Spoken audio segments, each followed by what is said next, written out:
دوای 5 ساڵ خۆراگری لە دەرچوون لە پۆلی 6 توانیم کە ئاواتەکان بە دیبێنم بە دەرچوون لە بەشی پەرستاری وڵا سوپاسی تایبەت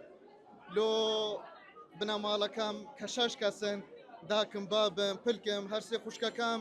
و هەروەها خانەوادەکەم کە پشگیریەکی زۆر زۆر گەورە بووینە لۆ من. باش بەنیاسی لە داهاتوو چ کارێک بەڵێ ئینشاءالله هەر لە پسپۆریەکەی خۆم خزمەت بە خاک و نیشتیمان دەگەینم خزمەتی خەڵکی کوردستان دەکەم بۆ بەرەو پێشبردننی کەردی تەندروستی وڵاتەکەم. ئامۆژگاریم لۆ ئەو کەسانەی کەوا پۆلی شەشن بە تایبەتی دەڵێن بێ هیوامە بن منیش 2010 خەلیجی پۆلی شەش بوومە من 2024 دەستم بە خیندن کردیە لە پەیمانگای تەکنیکی پیشەیی پیرمام وەکو یەکەم ساڵ دەرێن بە هیوامە بن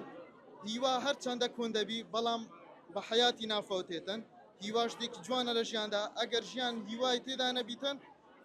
ژیان هیچ بوونێکی نییە و هیچ مانەیەکی نییە هیچ وەکو برنگوێ بە قسەی خەڵکیشمەدا خەڵک چ دەرێت چناری لۆ خۆی وە دەرێتە تۆ بەگوێی خۆت بکە بنەماڵەت هەیە لە پشتە تو وەستاینە بە شێوەیەکی باش بە شێوەیەکی ڕێکوبێ خۆت حازر بکە و بەرەو ئامانجەکەت بەڕێک